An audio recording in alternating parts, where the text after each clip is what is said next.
السلام عليكم ورحمة الله وبركاته. سنلقي نظرة على تاريخ الكرد والتواجد الكرد في ريف جسر الشغور الشرقي. أولا سنذكر أسماء القرى الكردية في ريف جسر الشغور الشرقي، وهي بزيت والمشيرفة وسلة الزهور وعين الحمراء وبالس ومعمل السكر والكفير وبلميس أي سن النمرة ومزرعة بقداش، وكذلك بعض القرى بعض العائلات المتفرقة المتواجدة في القرى المجاورة، مثل بيت هواش وبيت شبلي بالكستن وبيت هواش في الفريكة ومعمل السكر وبيت عمرو بقسطون وقرية النب. أهم العائلات المتواجدة في القرى الكردية في بزيت مثلا بيت الحمدو وبيت حج حسين وبيت العلي وبيت سيدو وبيت تمرو وبيت خيرو. وفي المشيرفة بيت جعفر وبيت ميرمة وبيت سليمان وبيت خدو.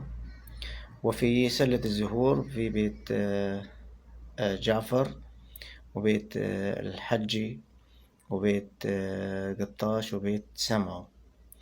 وأهم العائلات في الكفير بيت حسينو وبيت جبو وبيت الكردي. وفي بلميس عائلة الكردي. هذه أهم أسماء العائلات في هذه القرى. أما العشائر الكردية في هذه القرى فيجمعها تجمع عشائري واحد تحت مسمى عشيرة الأكراد، حاليا تحت شيخ عشيرة الأكراد الشيخ نصر، وقبله كان أبو نصر الله يرحمه، وقبله كان المختار أبو حسن مختار الكفير. أهم العشائر الكردية المتواجدة في هذه القرى نبدأ من بزيت يتواجد فيها عشيرة الشيخان، وهم من بيت حج حسين وبيت العلي وبيت حمدو. هؤلاء من عشيرة الشيخان، جاءوا من كوباني من قرية قرتل. وكذلك بيت خيرو وبيت سيدو وبيت تمرو، هؤلاء من عشيرة الشدادان، جاءوا من كردستان باكور، من مناطق كلس أو عنتاب أو هذه المناطق. وكذلك بيت جنجو من عشيرة الرشوان فرع الخالكان. العائلات المتواجدة في المشير فهي نفسها تتبع إلى أهل أبزيد. وكذلك في بيت حمشو وبيت بكرو، وهم من عشيرة الملان. ثم ننتقل إلى المشيرفة. مشيرفة فيها بيت جعفر، وهم من عشيرة الرشوان، بيت إبراهيم وبيت حمرش من عشيرة الرشوان فرع الخالكان. وفي بيت ميرمة وهم فرع من عشيرة الملان. وكذلك بيت سليمان من عشيرة الكيتكان من كوبني. وكذلك بيت خدو وهم من البرازية من عشيرة البرازية. ثم ننتقل إلى سلة الزهور، ففيها آل جعفر وهم من عشيرة الرشوان فرع الخالكان. وفيها بيت الحجي من بيت رستم، وهم من عشيرة الشيخان من جبل الأكراد.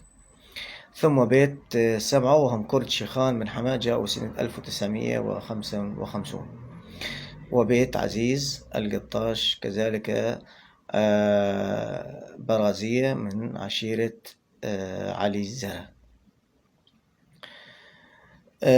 وكذلك يتواجد عندنا بيت هواش وهم أقرباء بيت سمعو، يتواجدون في الفريكة ومعمل السكر، كذلك هم من عشيرة الشيخان. ثم ننتقل إلى الكفير وهم من عشيرة الشيخان. ومعمل السكر كذلك أغلبهم من عشيرة الشيخان، مثل بيت هواش وبيت رحال وغيرهم. وكذلك بيت شبلي وبيت هواش من عشيرة الشيخان. أما قرية بلميس فهم كرد برازية، من أي فرع لا أعلم. ولكن يتواجد كذلك الكرد في قرية قيماس وبيت يمكن بيت العلي، وهم من كرد شيخان كذلك الأمر. تاريخ تواجد الكرد في هذه القرى يرجع إلى بدايات القرن التاسع عشر، يعني بعد 1810 تقريبا. وكما يذكر الدكتور صلاح الدين حدو سنة 1790 عندما حدثت سركوني رشوان في بداية هذه الأحداث سنة 1790، وهجروا بسبب نزاعهم مع الدولة العثمانية، وتهجرت هذه العشيرة إلى حماة وحمص، وثم رجعت بعد صلح مع الدولة العثمانية، رجعت وانتشرت من الريحانية إلى أنقرة.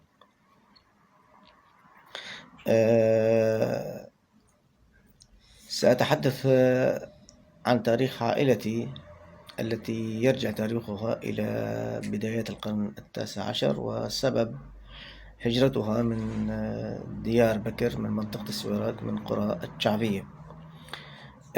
طبعا هجروا من هذه القرية بسبب نزاعات عشائرية أو من هذا القبيل، وجاءوا أكثر من أخ من هذه القرية، ومنهم جدي جعفر ابن إبراهيم آغا الخلكي، وسكنوا في قرية الرام الشعبية وتل حمكة شرقي سلة الزهور، وهم أكثر من أخ، جاء عثمان وحمكة وبكرو وجعفر وغيرهم، ولكن بقي جعفر وحيدا، وعثمان ذهب إلى جبل الأكراد، ثم استقروا في حماة، ويتواجدون في إجريجس وصاوة، وهم أولاد عمنا اللزم. ثم رحل جعفر وأولاده إلى قرية بزيت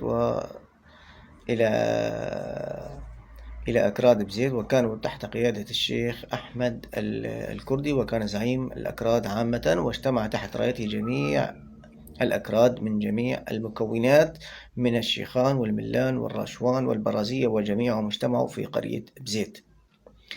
ثم نزلوا من بزيت وتوزعوا في قرى سلة الزهور والمشيرفة وعين الحمراء ومعمل السكر وغيرهم، وبالإضافة إلى تواصلهم مع أولاد عمنا أهل الكفير الذين يتواجدون معنا دائما.